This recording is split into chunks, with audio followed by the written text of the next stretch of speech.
नमस्कार साथियों, स्वागत है आपका अपने YouTube चैनल BSM पाठशाला में। कल मैंने कुछ क्वेश्चन करवाए थे और इनमें देखो आज आगे के क्वेश्चन करेंगे। उम्मीद करूँगी कि कल वाले प्रश्न पसंद आए होंगे, और पसंद न भी आए तो भी क्या, परीक्षा में सीधे के सीधे छपेंगे, हमें तो पढ़ने ही पड़ेंगे। तो चलिए शुरू करते हैं।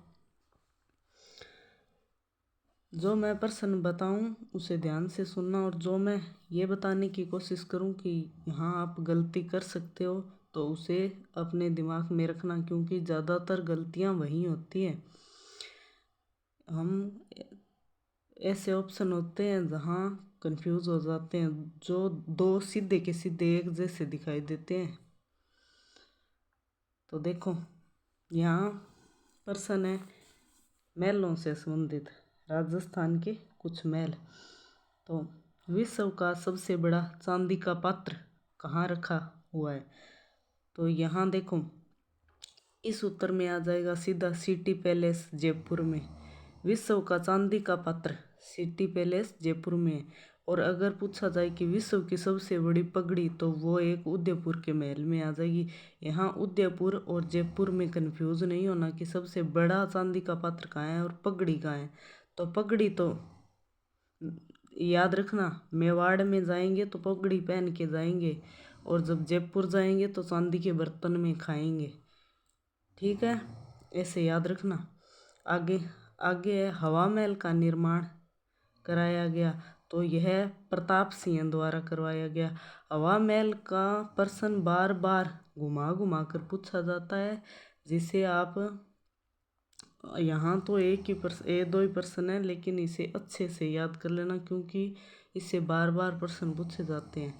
और आगे देखो मुगल, यूरोपीय एवं राजपूत स्थापत्य कला का अद्भुत समन्वय के लिए मेहमानवाजी के लिए निर्मित मुबारक महल स्थित है।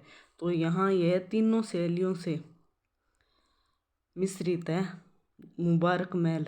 तो मुबारक महल हो जाएगा जयपुर में। क्यों, यहाँ ऐसे याद रखना, मुबारक महल मेहमानवाजी, मेहमान सीधे कहाँ आएंगे? तो राजस्थान की राजधानी में आएंगे, और राजस्थान की राजधानी कौन सी है? जयपुर। क्योंकि हम अगर किसी चीज़ को किसी के साथ जोड़कर याद करते हैं तो वह ज़्यादा याद रहती है, लंबे समय तक याद रहती है। इसलिए मैं यहाँ बताने की कोशिश कर रही हूँ कि आप कैसे याद रखें। और सबका अलग अलग तरीका होता है, लेकिन मैं अपने तरीके से बता रही हूँ।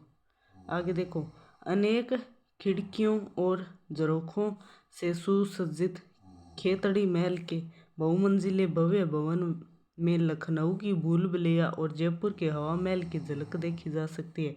शेखावाटी के इस हवा महल का निर्माण खेतड़ी के महाराजा भोपाल सिंह ने ग्रीष्मकालीन विश्राम स्थल करते के रूप में करवाया था।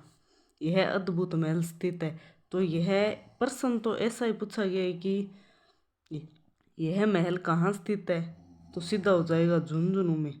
और यहाँ देखो लखनऊ के भूल भुलैया की झलक, जयपुर के हवा महल की झलक। ये प्रश्न तोड़कर दो अलग अलग प्रश्न भी बनाए जा सकते हैं, जिन्हें आप अच्छे से याद रखना। लखनऊ के भूल भुलैया के समान हो जाएगा खेतड़ी, ये झुंझुनू के महल, और जयपुर के हवा महल के समान हो जाएंगे। और इसका निर्माण खेतड़ी के महाराजा भोपाल सिंह ने। यहाँ देखो खेतड़ी के महाराजा है और झुंझुनू में निर्माण करवाए, तो हम खेतड़ी के महाराजा याद रह जाएगा तो खेतड़ी करके आएंगे, यह गलती हो सकती है, इसे याद रखना। खेतड़ी के महाराजा भोपाल सिंह ने हवा महल जैसा महल झुंझुनू में बनवाया था। और आगे देखो जोगी महल स्थित है। जोगी महल रणथंभौर में स्थित है, और यह जोगी महल रणथंभौर अभ्यारण्य से जोड़कर वह प्रश्न पूछा जाता है कि रणथंभौर अभ्यारण्य में कौन सा महल स्थित है, तो यह जोगी महल हो जाएगा। इसे भी कई तरह से घुमा घुमा कर पूछते हैं। और ये देखो चित्तर पैलेस के नाम से प्रसिद्ध है, तो ये चित्तर पैलेस के नाम से उमेद भवन पैलेस हो जाएगा। और आगे के मैं बाद में बताऊंगी, क्योंकि ये नीचे थोड़े, ये इधर वाले देख लेते हैं। और एक बात और, अगर मेरी वीडियो पसंद आ रही है तो आप मेरे चैनल को सब्सक्राइब करो, ताकि मैं ज़्यादा से ज़्यादा प्रश्न आपको बता सकूं और सीधे के सीधे परीक्षा में छपने वाले। और ये देखो, आप देख सकते हो कि ये प्रश्न कौन कौन से पेपरों में छपे हैं, सीधा दिखाई दे रहा होगा। तो बस यही प्रश्न है जो बार बार घुमा घुमा कर पूछे जा रहे हैं।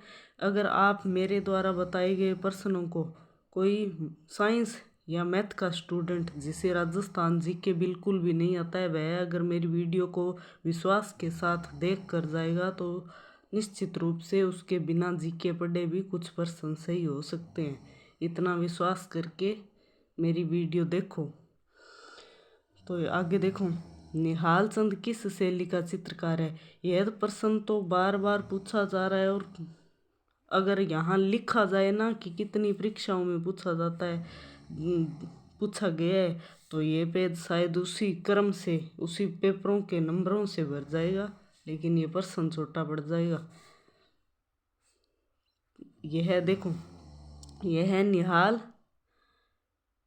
चंद किस शैली का चित्रकार है, तो ये किशनगढ़ शैली का हो जाएगा। और किशनगढ़ शैली तो बहुत प्रसिद्ध शैली है राजस्थान की।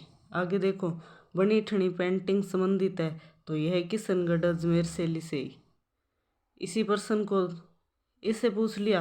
आगे देखो, किस शासक के काल में किशनगढ़ चित्रकला शैली अपने चरम सीमा पर थी, तो यहाँ हो जाएगा नागरीदास।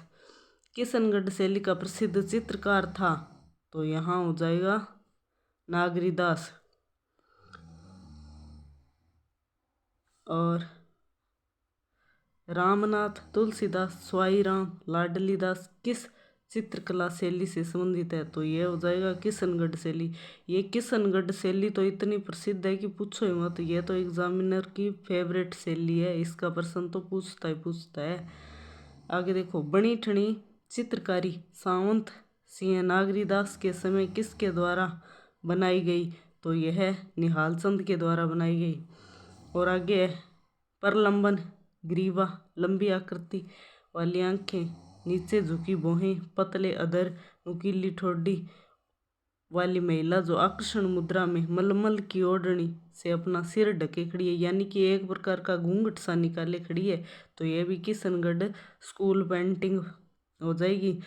और एक अगर पूछ लिया जाए कि बेसरी, नाक में पहने जाने वाली बेसरी किस कला का विशेष आभूषण है या किस कला की विशेषता है, तो यह भी किशनगढ़ शैली से हो जाएगी। और आगे देखो,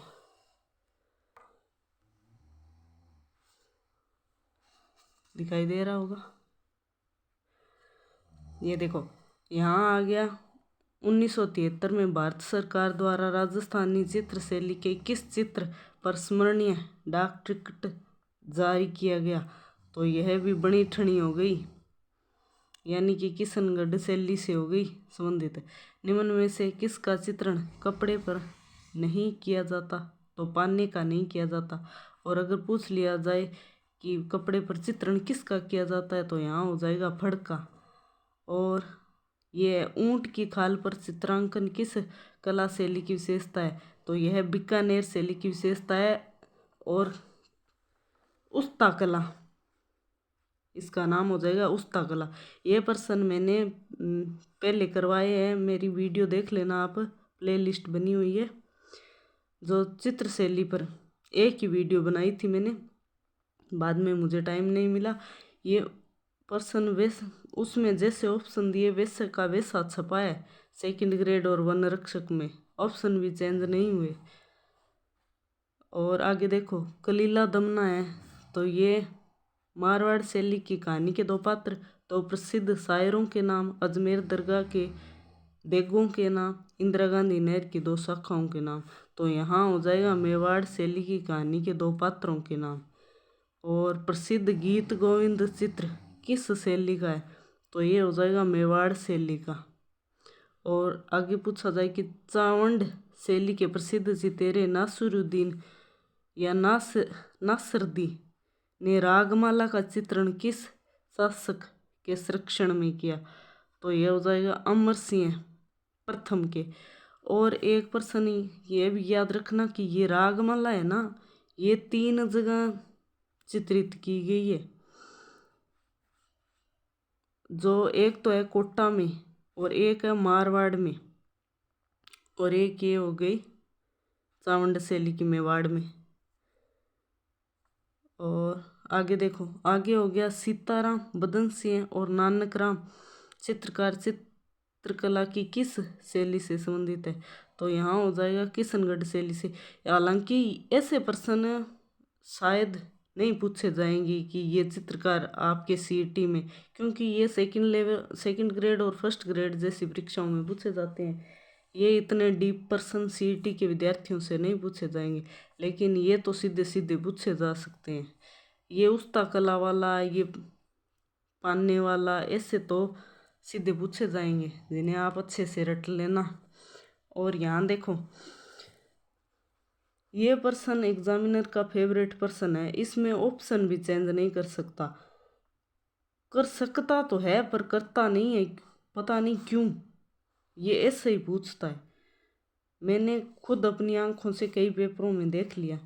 यहाँ देखो, जय महल जयपुर के बारे में, ये शायद गलती से लिखा है जय महल, हवा महल होगा, के बारे में निम्नलिखित कथनों पर विचार करें और नीचे दिए गए कोड में से प्रश्न का उत्तर दें। ये ऐसा का ऐसा ही, ये देखो 2018 में है, और ये अभी पीछे जो पटवार का पेपर हुआ था उसमें भी आया था, और एक पेपर और हुआ था उसमें भी आया था, और इससे ही आया था, बिल्कुल ऑप्शन भी चेंज नहीं हुए।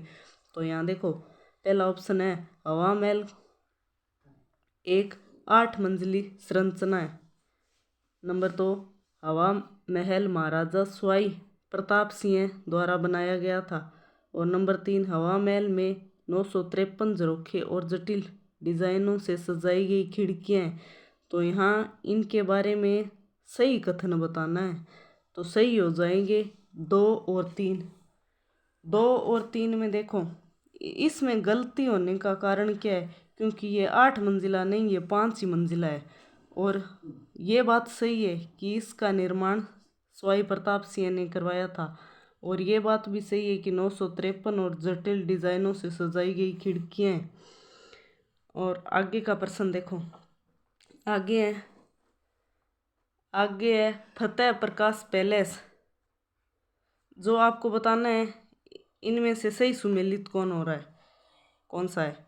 तो फतेह प्रकाश पैलेस सिरोही दिया गया है, सुखमहल पैलेस चित्तौड़गढ़ दिया गया है, और केसर विलास पैलेस भरतपुर दिया गया है, किशोरी महल बूंदी है। तो यहाँ देखो, फतेह प्रकाश पैलेस को आप सीधा याद रखने के लिए क्या करोगे कि चित्तौड़गढ़। फतेह, आपको फतेह कहाँ हासिल करनी है, तो चित्तौड़गढ़ पर। फतेह का मतलब विजय। और सुख महल, सुख किससे मिलता है, तो बूंदी खाने से सुख मिलता है।